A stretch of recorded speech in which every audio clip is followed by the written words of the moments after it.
May 15th, 1930. Chicago, Illinois. After a newspaper ad is placed asking for assistance for the poverty-stricken family of 2-year-old Mary Agnes Moroney, a woman named Julia Otis shows up at their home to help. She offers to take Mary Agnes shopping to buy her some new clothes, but they never return. 22 years later, a woman named Mary McClelland comes forward after suspecting that she might be Mary Agnes, and experts conclude that she is probably the missing child. However, after Mary McClelland passes away in 2005, DNA testing shows no genetic connection between her and the Moroney family. After that, the trail went cold.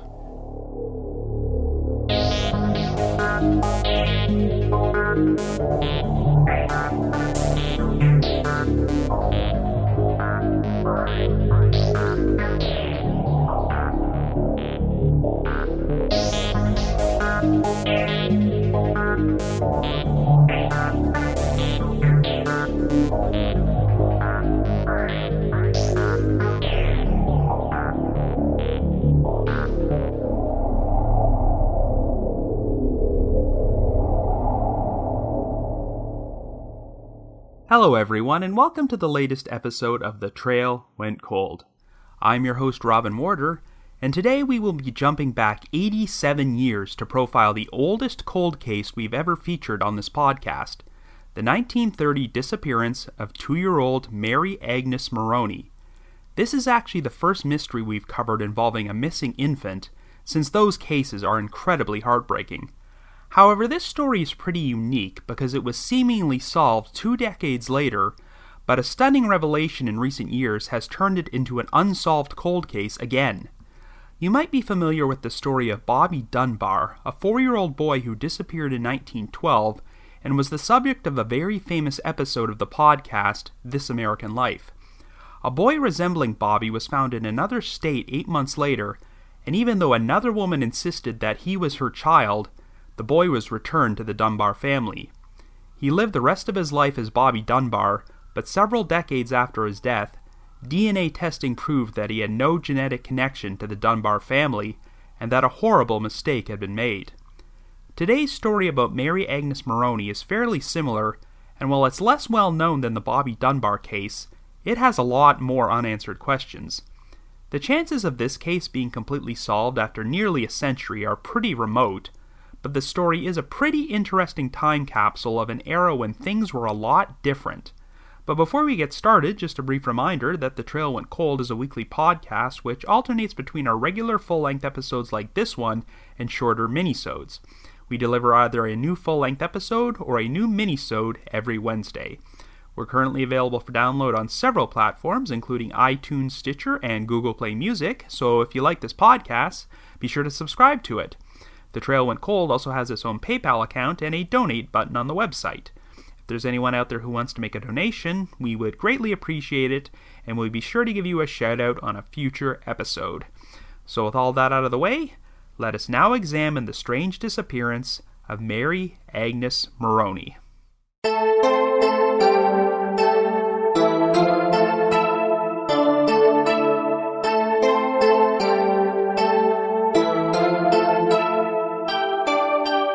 Our story begins in Chicago in 1930. Our central figure is 2-year-old Mary Agnes Moroney, who is being raised by her parents Michael and Catherine Moroney. While Michael is 28 years old, Catherine is only 17, and the couple originally married when she was only 13 years old. In addition to Mary Agnes, they also have an 11-month-old daughter named Anastasia, and Catherine is currently 7 months pregnant with their 3rd child. Unfortunately, since the United States has entered the Great Depression, the Moroneys are not in a good financial place. They are living in poverty, and the best job Michael can get involves passing out handbills which only pays $15 per week, not nearly enough to support a family expecting their 3rd child. So a relative of Catherine's decided to place an ad in the social service column of the Chicago Daily Tribune asking for financial assistance for the destitute family, or at the very least, assistance with finding Michael a new job. On May 14th, just 5 days after Mary Agnes' 2nd birthday, A young woman who appeared to be in her early 20s showed up at the Moroney's house while Michael was at work, and Catherine was watching the two children. The woman claimed her name was Julia Otis, and that a social worker named Mrs. Henderson had seen their ad and sent her to help them out.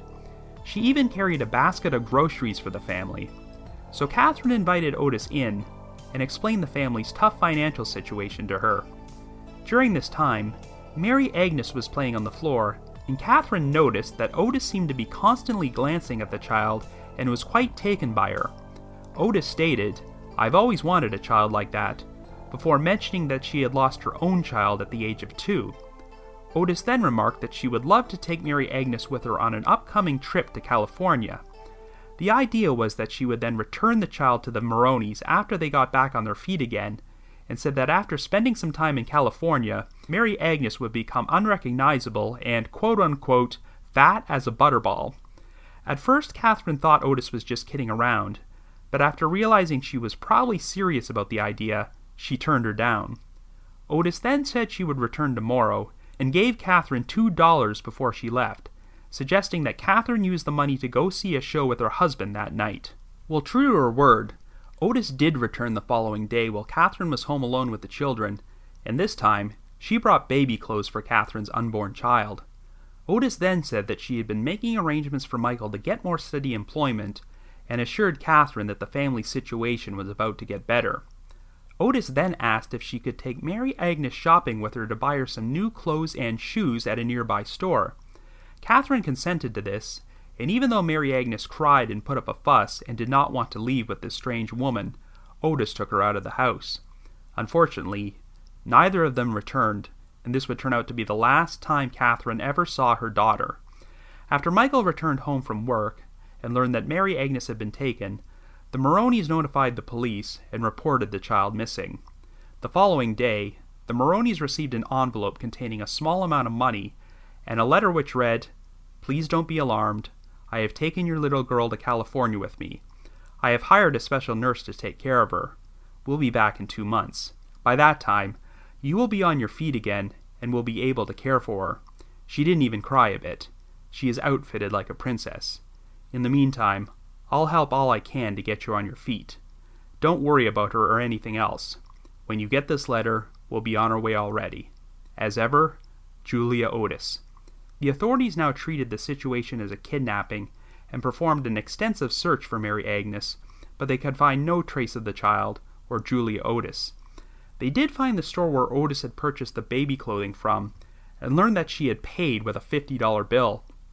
A few days later, the Moroneys received another letter written by a woman calling herself Alice Henderson, which happened to be the same last name as the so-called social worker whom Julia Otis claimed had sent her to the Moroney home. Henderson claimed that she was Otis's cousin, and used the words love-hungry to describe her. During her original conversation with Catherine, Otis had claimed that she had lost a 2-year-old child, but according to Henderson, Otis lost both her child and her husband during the previous year, turning her into a nervous wreck who was now desperate to have a child to raise as her own. However, Henderson seems certain that Otis would eventually come to her senses and return Mary Agnes. Now, it seems there's conflicting information out there about the handwriting on the 2 letters. Some sources state that investigators believe the handwriting from Julia Otis and Alice Henderson looked identical, while other sources state they thought it looked different. It's easy to assume that both letters could have been written by the woman who abducted Mary Agnes, but interestingly enough, it turned out the first letter had been written on stationery from a store in downtown Chicago. On the day of Mary Agnes's disappearance, witnesses could remember seeing a woman matching Otis's description in the store, and she had a child resembling Mary Agnes with her. What's interesting is that Otis appeared to be dictating her letter to an older female employee, which, if true, would mean that the first letter couldn't have been in Otis's handwriting. Regardless, the Moroneys never received any more letters, and none of the promises about Otis returning Mary Agnes to the family after a couple of months came true. The next major development occurred in Rockford, Illinois in July of 1931. An elderly Indian woman named Martha Thompson raised some eyebrows when she was seen in public pushing a cart containing a blonde-haired, blue-eyed girl, and this caused enough concern for the police to be notified. When Thompson was taken into custody, The authorities thought the child bore a resemblance to Mary Agnes Moroney. Thompson claimed that the child's name was Betty Lou Fuller, and that her parents had paid her to take care of their daughter for a short time before they disappeared, and now she was heading west to join the circus. Well, the Moroneys were notified, but after traveling to Rockford and conducting a thorough examination of the young girl, they were satisfied that she was not Mary Agnes. And believe it or not, Martha Thompson's story actually checked out, as Betty Lou's real parents, Frank and Florence Fuller, were eventually tracked down, and yes, it turned out they actually did pay Thompson to take care of their daughter before taking off. I found some old news articles which stated that Thompson was planning to adopt the child and take the Fullers to court to fight for custody.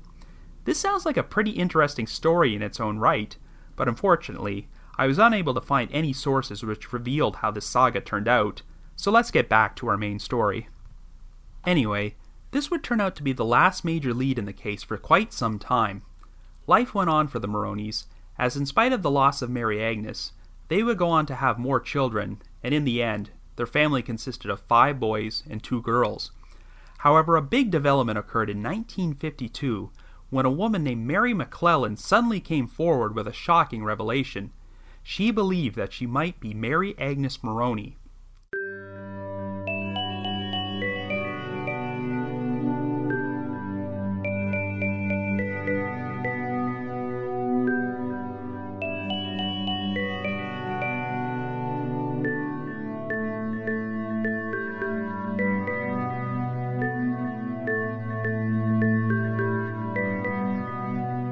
At the time, McClelland was a 24-year-old housewife living in San Pablo, California, and had 3 children of her own.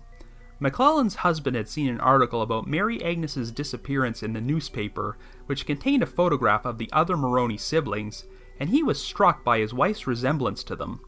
While she was an infant, McClelland had been adopted by a couple named Charles and Nora Beck, but never learned about this until her teen years, when her father passed away, and her mother finally told her the truth.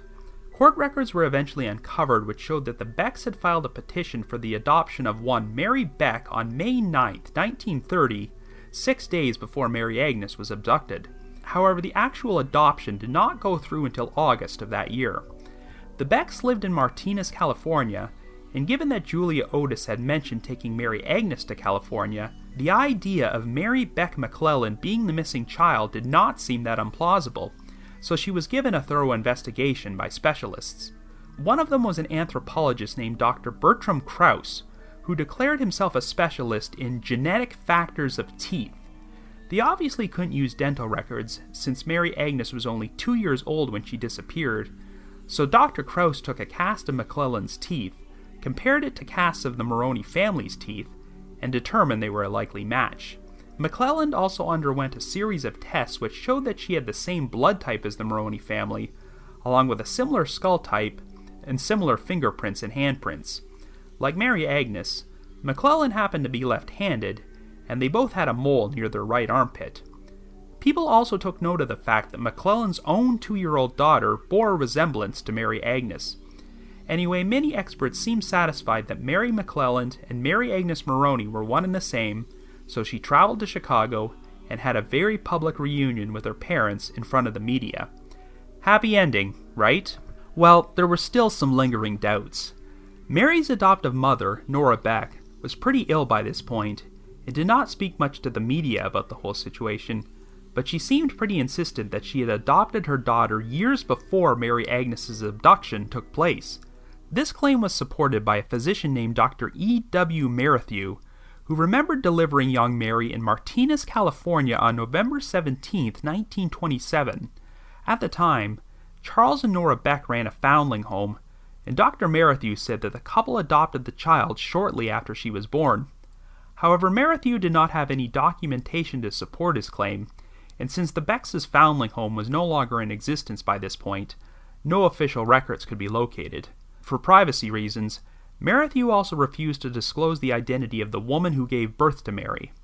However, a neighbor who lived next door to the Becks during this time period said he remembered Mary being there, and even provided some baby pictures of the child which were supposedly taken before 1930. Another troubling discrepancy was that Mary Agnes once had to undergo an operation for a ruptured navel, which would have left her with a noticeable hernia scar after she grew up, but Mary McClelland did not have one. Well, even though the reunion between McClelland and the Moroneys went well, both sides did acknowledge that they would probably never be 100% certain if she was Mary Agnes. So life went on for everyone involved, and the story faded from the spotlight until Mary McClelland passed away in 2005. But by this point, those who doubted the official story now had a resource which wasn't available during the 1950s: DNA testing. An arrangement was made to have McClelland's DNA compared to DNA from surviving members of the Moroney family, and it showed no genetic match. So this finally provided 100% conclusive proof that Mary McClelland was not Mary Agnes Moroney. A case which had seemingly been solved 5 decades earlier had now become unsolved again, and unfortunately, there are still no answers about what actually happened to Mary Agnes. So I guess you could say, the trail went cold.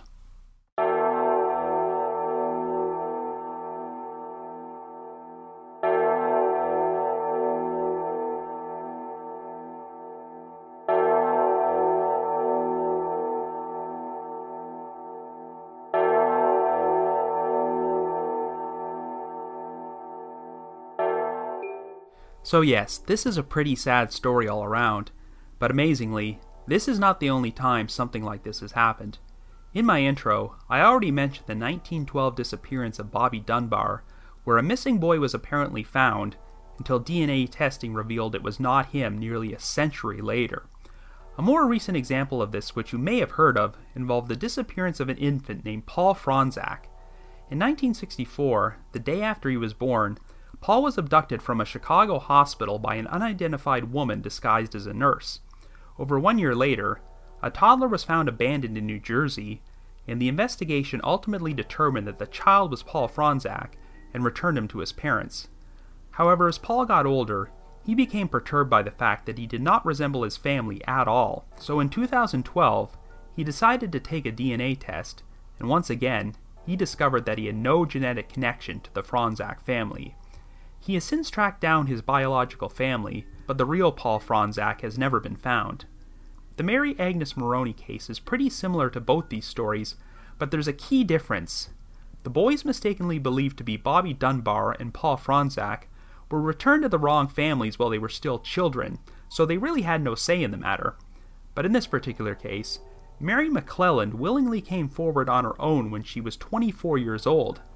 Even though there was uncertainty about whether McClelland was actually Mary Agnes Moroney, she had at least established a life of her own by that point, and didn't have to be raised by the wrong family under someone else's identity. Now here's the unique thing about this case. If you research it online, all of its press coverage pretty much comes to a halt after 1952. When DNA testing uncovered the big revelations in the Bobby Dunbar and Paul Franzak cases, it made headlines in the mainstream media. But not so with the Mary Agnes Moroney case, as you will not find any news articles which mention the DNA testing. So what's the original source on this?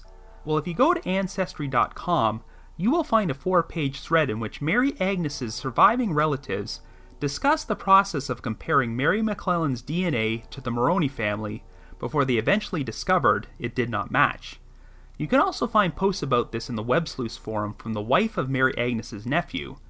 And if you check out the personal blog of Megan Good, the owner of the Charlie Project, you'll see that shortly after she put up a profile page for Mary Agnes Moroney, she was contacted by one of Mary Agnes's relatives, who confirmed the revelation about the DNA testing. And in turn, all the info about the DNA is now mentioned on this case's Wikipedia page. So even though there doesn't seem to be any modern-day media coverage of this case, it sounds like it's now widely accepted as fact that Mary McClelland was not Mary Agnes Moroney. It sounds like there were always doubts within the family about McClelland, and I do have to wonder what her relationship with the Moroneys was like during the last 5 decades of her life. However, I really doubt there was any malicious intent on McClelland's part when she originally came forward.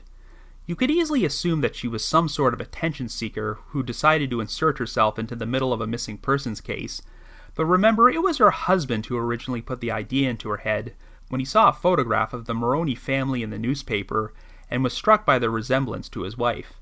I think McClelland genuinely did believe she might have been Mary Agnes, but unfortunately, back in 1952, they did not have the luxury of DNA testing to conclusively prove or disprove this. It's actually fascinating to look at old articles from this time period and read up on Dr. Bertram Krause, who fancied himself an expert in the genetics of teeth. He thought McClelland's teeth had enough similarities with the rest of the Moroney family to believe she was related to them, which is one of the main reasons people accepted the idea that she was Mary Agnes. But of course, history has proven this assessment wrong. Believe it or not, it sounds like Dr. Krause thought his method was going to be a useful crime-fighting technique in police investigations, right up there with fingerprint identification. And to his credit, shortly after his work on this case, Krause used teeth genetics to help identify a skeleton which had been found in the Arizona desert. However, time has not shown this method to be particularly useful, but it sounds like it was the best they had to work with at the time.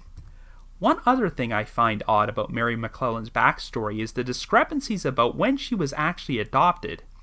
If official records show that she was adopted in 1930, it is odd that Mrs. Beck and Dr. Merrithew were so adamant that the adoption took place 2 years earlier.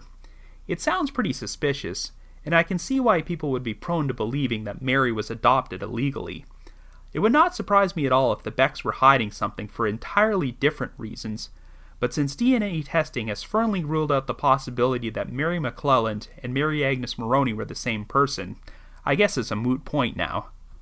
So because of this recent revelation, we're pretty much back where we started, and Mary Agnes is technically a missing person again, so let's try to figure out the motive for her abduction. But before we move forward, it should be mentioned that one has to keep an open mind and remember this story took place 87 years ago. I have no doubt that some of you were aghast when you heard that Catherine Moroney just allowed a woman she barely knew to walk out of her house with her 2-year-old child to take her shopping. If a mother did something like that today, right or wrong, she would probably be crucified by the public and the media. Even worse, she would probably be accused of lying or fabricating the story to cover up the fact that she killed her own child. Julia Otis would probably be the equivalent of Zanny the nanny from the Casey Anthony case. However, this was a much different time period, and people were not conditioned to be as paranoid about child abductions as they are today. By the sound of things, Catherine lived a pretty difficult life and did not have the happiest childhood. This might explain her decision to get married at age 13 and have 3 children by age 17, which, again, sounds pretty horrifying now, considering that her husband was over a decade older, but this type of thing was more common back then. It probably also sounds unusual that the Moroneys sought financial assistance by having an ad placed in the newspaper, but it's not like they could just go online and set up a GoFundMe account at the time. The Moroneys were struggling so badly that they were pretty much destitute by this point, but then this nice woman named Julia Otis shows up at their doorstep, claiming that she had been sent by a social worker and was going to be the savior of their problems. On the surface, you might think alarm bells would have gone off in Catherine's head when Otis proposed the idea of taking Mary Agnes to California almost immediately after they first met. But remember, this was during the Great Depression, and people were incredibly desperate.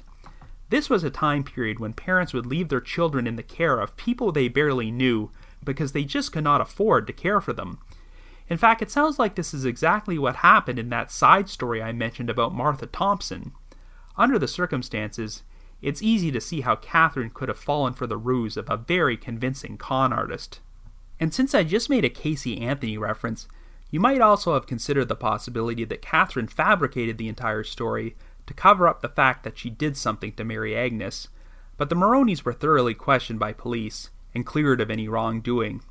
Most importantly, there were also corroborating witnesses who saw a woman in a store that day who matched Catherine's description of Julia Otis and was with a child resembling Mary Agnes. Considering the family's financial situation, you might also wonder if Catherine might have been so desperate that she sold Mary Agnes to this woman, but I see no reason to believe that at all.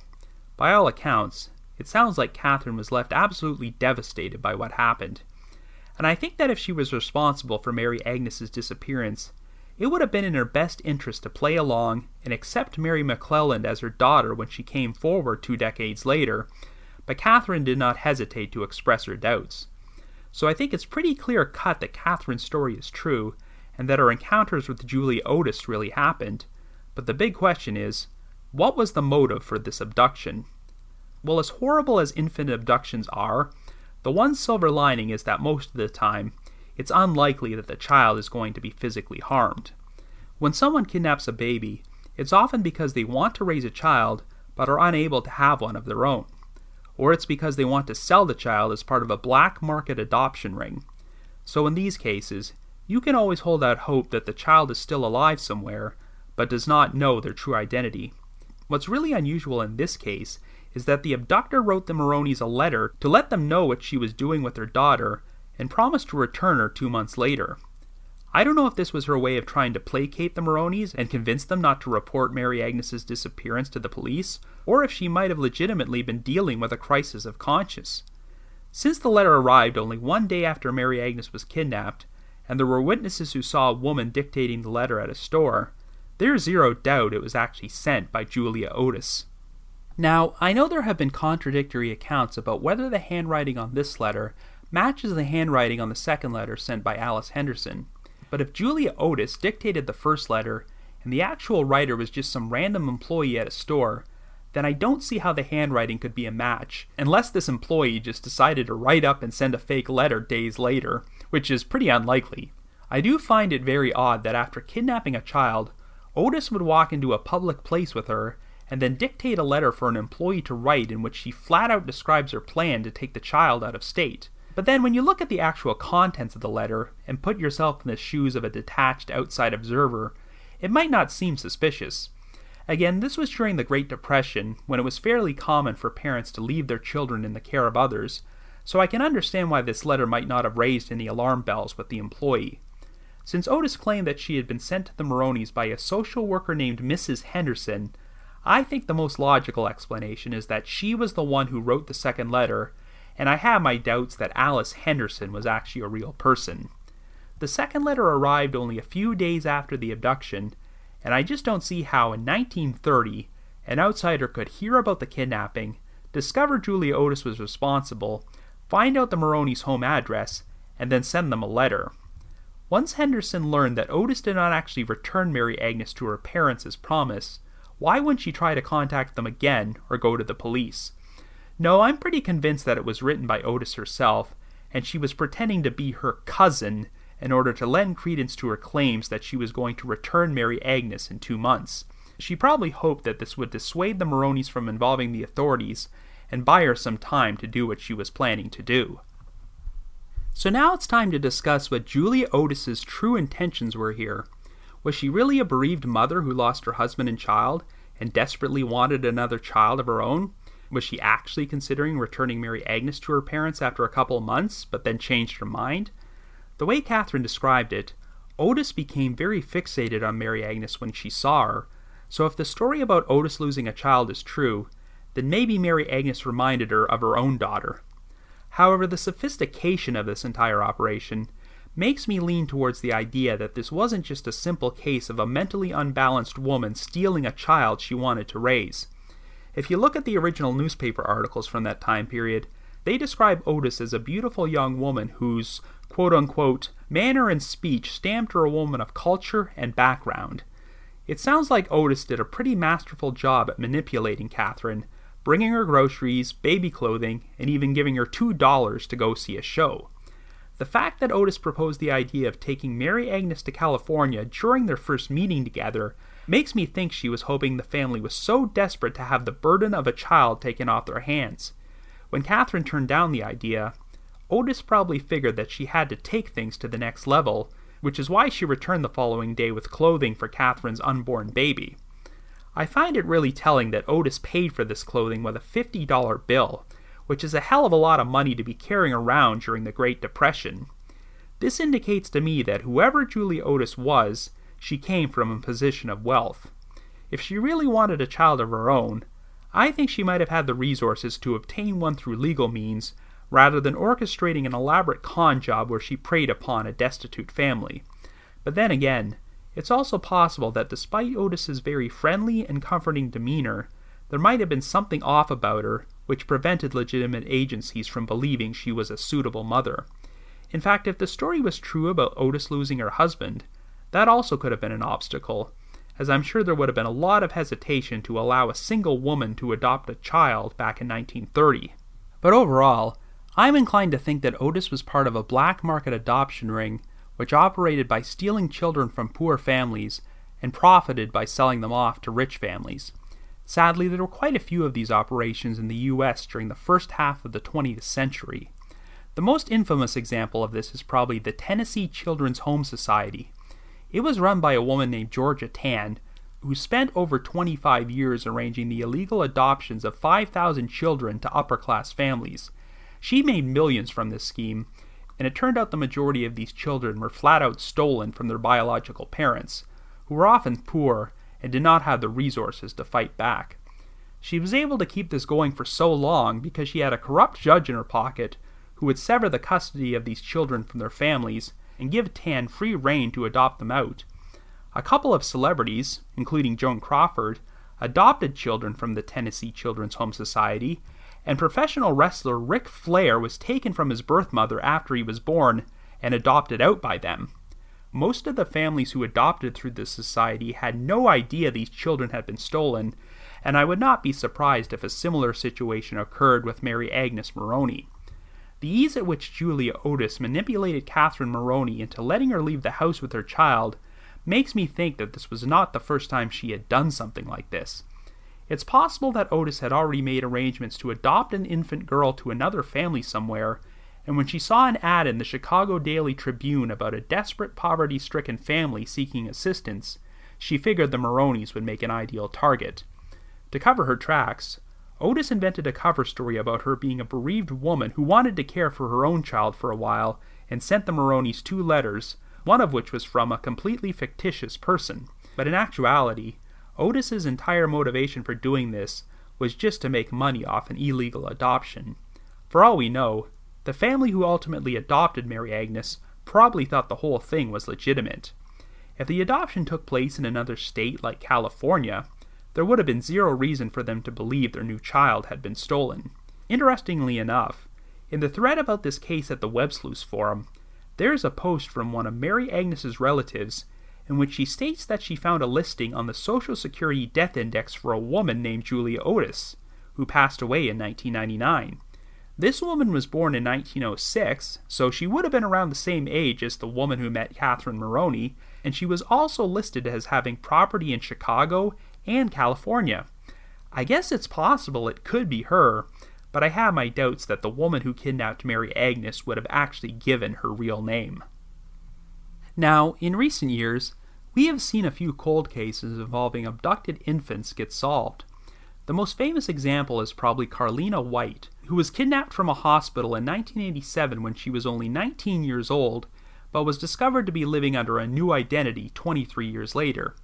These cases often find resolution because the victim is raised by their abductor, but as they get older, they start growing suspicious about their so-called parent. Of course, these days, the victim can uncover the truth by browsing missing children's websites on the internet, but an abducted child would not have had that luxury during the first half of the 20th century. The biggest obstacle against uncovering the truth in this case is that it was technically closed back in 1952 when Mary McClelland came forward. After that, no one was really looking for Mary Agnes anymore, so if there were any young women in their 20s who started having suspicions about their upbringing at that time, they probably weren't going to make any connections to this case. If there is a best case scenario, it's that Mary Agnes was adopted by a loving, well-off family and got to live a long, happy life without any inkling that she was stolen from her parents. Unfortunately, if Julia Otis actually did abduct a child for the sole purpose of raising it as her own, then Mary Agnes would have been in the care of a mentally unbalanced woman and might not have had the most healthy upbringing. If Mary Agnes is still alive today, she would be 89 years old, so it's not impossible that she could still be out there somewhere without any idea who she really is. While I'm not sure anyone is actively investigating it anymore, this is technically an open case again, and Mary Agnes still has surviving relatives who would love to know the truth about what happened to her. So if you have any information about the unsolved disappearance of Mary Agnes Moroney, or if by chance you think you might be Mary Agnes herself, please contact the appropriate authorities. But if you just have your own theory about what happened, feel free to leave me a comment or send me an email at robin.warder@icloud.com. That's robin.warder@icloud.com. I need to give a shout out to the Unsolved Mysteries message board at the Sitcoms Online forum and the Unresolved Mysteries subreddit. We also have a new donor this week named Timothy, so thank you very much, Timothy. And since we're about to enter a new month, this is now a good time to say a big thank you to our recurring monthly donors, who are Amber, Brian, Casey, Ellie, Carrie, Eleanor, Kathleen, Keisha, Laura, Megan, Clinton, Sean, Lewis, Jennifer, and Carol. Since our list of donors sometimes fluctuates from month to month, I may have missed someone, so if I happen to miss your name, let me know, and I'll make sure you get the proper acknowledgement. And as always, a huge thanks to all of you for your generosity. Anyway, before I close out this episode, I'd like to play a promo for a fairly new podcast hosted by a pair of true crime-loving sisters, and it's called Yours in Murder. Have a listen. Hi, I'm Rachel. And I'm Rebecca. We're the hosts of a new true crime podcast called Yours in Murder. We put out a new episode every week. We switch between covering true crime cases together and analyzing true crimes in our minisodes. We take turns on the minisodes, focusing on our unique perspectives. I have a degree in forensic science. And I have one in journalism. So we're able to go beyond Wikipedia and dive into the facts of the case. We look at the forensic evidence and the spin put on cases by the media. Check us out on Podbean, iTunes, Stitcher, and Google Play, and like us on Facebook for an update on today in true crime history. As always, we are Yours in Murder. Big thanks to Miguel Foote, who edits and assembles this podcast together for me, and Vince Nitro, who composes the eerie music you hear on every episode. If you haven't already, you can like us on Facebook, follow us on Twitter, or leave us a rating or review on iTunes, Stitcher, or Google Play Music. We also have a new Facebook discussion group for The Trail Went Cold, in which you can interact with myself and your fellow listeners of the podcast to discuss anything true crime related, so feel free to join at any time. And like I mentioned earlier, we also have a donate button on our website, so if you're feeling generous and want to express your appreciation for all the hard work we put into this, we'd be extremely grateful. So have yourself a good week, and join me next Wednesday for a brand new minisode of The Trail Went Cold.